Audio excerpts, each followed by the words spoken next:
All right. What was your favorite TV show growing up? Automatically, what comes to mind is Knight Rider. Knight Rider. Yeah. Good old Hasselhoff before he turned into Hasselhoff. You know that one? Yeah, I never got into Knight Rider. Black car with voice. Yeah. I mean, I think they were onto what turned into Siri. That's true. You think all the things that Kit was doing and the amount of times it saved David's life in that situation? Wow. He probably also thought about it too. Like, Kit was like, this guy is an idiot. Is Kit? Kit's the name of the car. Sorry, I should say Kit's the car's personality. I want to say, actually, Evan, now that you asked that, there's an episode where they destroyed the car. I'm pretty sure I cried as a kid. I don't know if I've ever seen an episode. Well, get ready.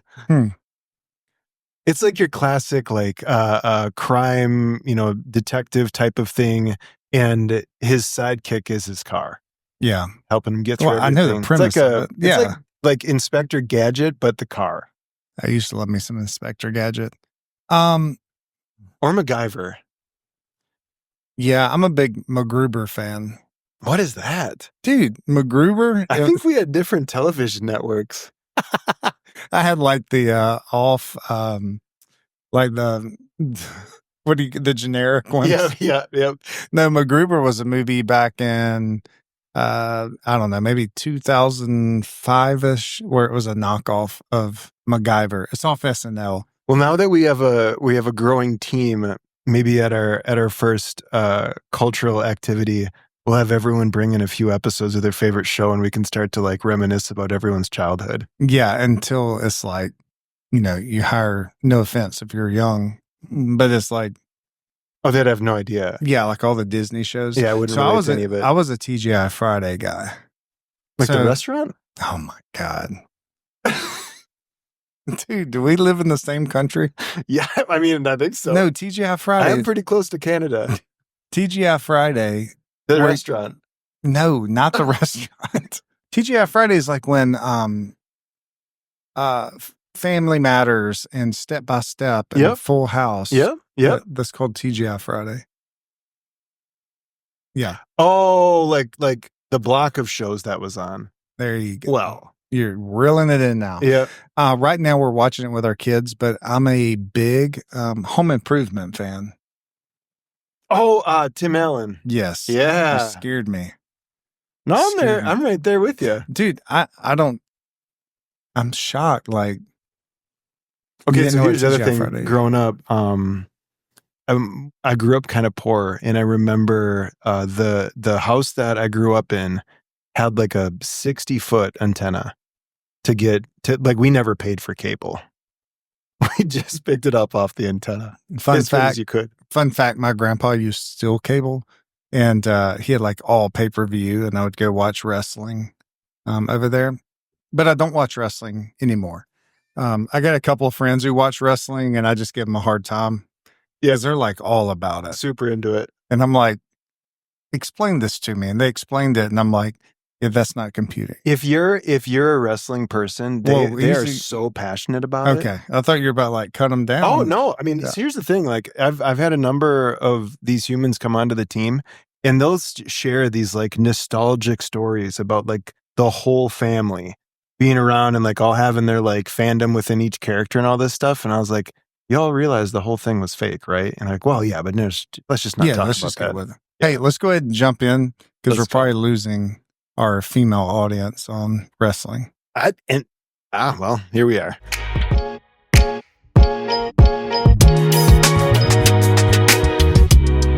All right. So, Christopher, you probably have had this in your company. I have had it in mine, and it's probably the number one thing I get when traveling, doing workshops, on Zoom calls with salons is we have a chore list. We have a list of things that need to be done. Yep.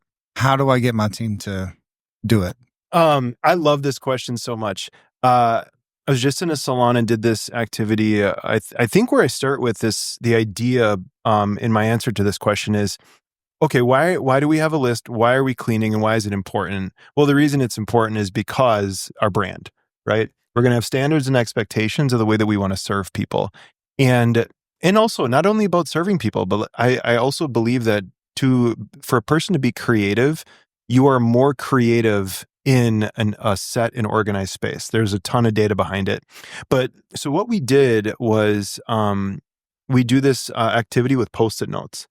So what I do is we hand out about 10, 15 Post-it notes to every single person on the team, and we talk about brand and all the things that we don't think about because we're in the space. But I say, hey, walk through the space as a client, like literally go outside and walk through the door. And as you come into this space, I want you to put a Post-it note on anything that if it wasn't tidy, that it could create a negative impact on the brand. We did this, and the whole team runs around and they're putting Post-it notes and everything, right? Front door, front table, floor, front desk, front of the front desk, right? Computers on the front desk. The place is littered with Post-it notes. And the reason that I do this is, first out, is to raise awareness. Because the thing is, like, when you spend so much time in your space, you walk by things all the time without having awareness of, like, oh, why does it matter that it's clean? So the first part about this activity is, and I shouldn't have talked about this because I gave away one of my favorite things. But anyway, I want to share it because it's important. What, the Post-it notes? It's fantastic. Well, it's crazy. You mentioned that the other day. We did that before. We didn't do Post-it notes, but we said, everyone get outside. Yep. Come in. Yep. I want you to write down everything Yep. that our guest, our like ideal guest, would see. Yep. And I remember one of them said our sign was dirty on top of the building. I'm like, oh Lord, that's going to be a little hard to get up there. But yeah, they had the whole list of things. And I think it's a really great example. Here's where this really comes home, though, and I'm going to share it. The power of this activity is, so you have the whole team litter the place with Post-it notes, right? I want to say, I bought 4 packs, so there was probably 300 to 350 Post-it notes in the space that I was in. And the last piece of it that I say is, okay, so understanding that we're on a team. So if you are on a team versus if you were by yourself, I want you to think about this, because if there's one person in the salon and like everyone just doesn't care, but that one person is going around and doing everything, right? One, it's going to take them a lot longer. Secondly, burnout. Third, resentment, right? And it's such a fast driving fact of like, okay, so if you were assigned and you were the person that cared and you were the person that was trying to move around and make sure that all these like places of impact were presentable, right? What would your experience be? And then understanding that you're on a team, okay, how much faster can we do it with everybody? And how much easier is that on everyone? So the idea is we do an activity like that and then use those things and use the autonomy of people's choice and their showing of like, hey, I think this matters. And if you have enough common Post-it notes, that's what creates your cleaning list. And then you have total buy-in because everyone was there and we've all agreed that these things are important. Right. Yeah. So that is it. At Antigen, we actually break it down into 2 different spaces. So one, there's specific tasks that are artist focused, and then there's specific tasks that are support focused. Now, the great thing is when one person is overran, they lean on the other, right? So we train our coordinators, hey, if you're getting ran over and you need help, ask. We have to know that it's okay to ask for help. And the same thing on the other side of it, from our artist to our support team. And now they're so used to just like when we have clients that even go to check out, our front end knows they'll ask the question, would you like me to check out your client and rebook them, or would it be more beneficial for us to go reset your station? So that way we're always having that conversation. So like the client is also like, wow, like not only do they take care of each other, but they're setting us up. So it's really like a 365 thing. But yeah, Post-it notes, brilliant. Yeah, I really like that. That, what would you call that? Illustration. Yeah. I think another thing you could do that we do in the Vision Day workshop is, what's the ideal guest? So what's the age? Like what does their life look like? What do they value? Right. And, we've been doing this for a while. And typically the target demographic is 35-year-old women, Yep. 30 to 40. Yep. And because they start to get gray hair. Yep. They're like, oh my gosh, I feel old. So they're like, I want to go somewhere young, trendy, but not too much. Right. And so what does that, they usually have small children. Right. they value cleanliness. Right. Like I don't know where you're listening from, but back home we have a QT, a quick trip, which is different than the quick trip that's in Wisconsin. Yeah, it doesn't even compare grossly. Whoa, shots fired. But if you go into quick trip, there's always someone cleaning. Always. It's actually in their handbook that someone has to be cleaning because when you visually see it, Yep. you think this place is clean. Right. Let me ask you this. What if you have one or two people that don't pull their own weight when it comes to something like this? What would that conversation look like? If they've been a part of that Post-it note exercise, I would share to them like, okay, like let's review this, right? And I think the other thing that I go to right away, and it's one of my favorite golden rule questions, if everyone did what you're doing, would we have a problem? It's so If simple. everyone Simon Sinek, I would love to sit down with you and talk to you and have you expand on this idea, but I do believe that it's one of the most simple things for looking at behavior. Because here's the thing, sometimes you're like, wow, if everyone did this, this would make the place better. Awesome. Right? But in that given scenario though, like, hey, people like us do things like this. I believe that's Simon Sinek, right? Yep.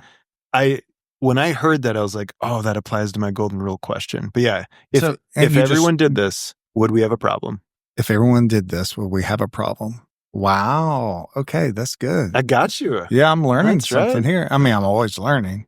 You have one or two people. Do you approach them individually, or do you do Yeah. a group? So this is something that I was taught, but when in my personal opinion, I mean, if you're doing something that's so blatantly offensive that I need to stop it in that moment, then unfortunately, yes. However, that is a rare to come by situation. And I really believe that in the way of giving people feedback, this isn't about trying to embarrass you because my story is that you didn't wake up intentionally wanting to be this way or wanting to have this specific behavior. You likely are just not aware, right? And it's all, it's actually a side effect of being comfortable. Being too comfortable is that we now start to get too casual, right? And one of my other things I love to say is like our casualness can lead to casualty if we let it go too far. So in that way of it, I would go one-on-one, and really begin with the end in mind. Like, hey, like, here's the thing. This isn't meant to be personal. You're on a team and these things matter. We are a 5-star location. And when one of us slips, that gives an opportunity for someone to not have as great of an experience. And here's the thing. I will not lose clients to that, right? Like that's just such a simple one to be better than, I feel. Yeah, and to say it quick, like don't wait days, weeks, Oh yeah, months. no. You have to. Yep. And you can do it being kind and being clear. Yep. Just hey, this is what we've seen. The biggest thing that we hear is bowls left in the sink. Yeah. Yep. So that's we tell this to our kids that when they leave things behind, they're basically telling the other person that comes behind them, this is your job. In that I don't care.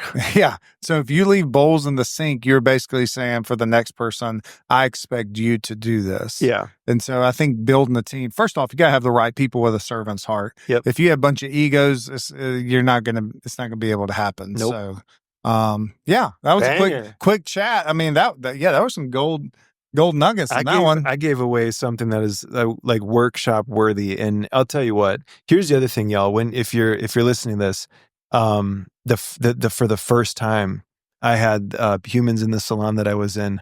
They were putting the Post-it notes on each other, and I literally had told the ownership team, I was like, I'm waiting for this to happen because it hasn't happened here ever. No one had that Just connection. Yep, literally. And the best part of it was people started doing it to the ownership team. The ownership team, each of them had multiple Post-it notes on them. So it lets you know, like, hey, how you are in this space really matters, right? Yeah. Dang. All right, there you go. Happy Thursday, Christopher. Now I was doing that. I was poking fun. So, hey, thanks for listening to the Refined Network podcast. If we can serve you in any way, you can email us at hello@therefinednetwork.com or find us on any social media and on TikTok as long as it stays up at the Refined Network. Love you guys. See you next time. Take care.